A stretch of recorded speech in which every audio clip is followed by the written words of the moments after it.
សួស្តីមួយម្នាក់ជាងធ្វើក្បាលបូមទឹកបាទនេះក្រោយខ្នងជាង2ឈុតបាទឈុតឆ្នាំង2ទឹកដង4ម៉ែត្រកន្លះនិងឈុត7ម៉ែត្រកន្លះកលេ2តរៀបចំជូនបងប្រុសទៅខាងឃុំសាន់កស្រុកកំពង់ស្វាយខេត្តកំពង់ធំបាទអរគុណច្រើនមែនតើបងសម្លាញ់បាទគាត់យកទៅ2ឈុតបាទអញ្ចឹងនេះឈុតប៉ុនគាត់មួយបាទយើងរៀបចំរួចរាល់ហើយបាទ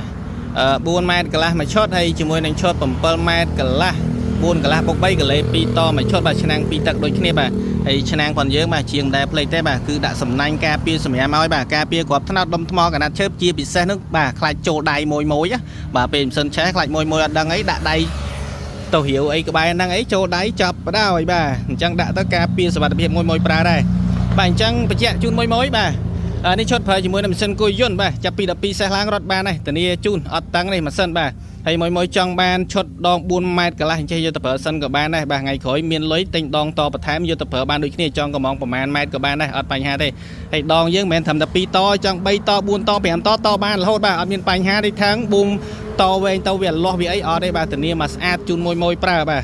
អត់បញ្ហាទេបាទអញ្ចឹងមួយត្រូវការប៊ូមទឹករាក់ទឹកជ្រៅតាមមួយកំងទេបាទហើយឆ្នាំងយើងនៅមានស្តុកអត់អីទេមួយបាទធានាជូនមួយ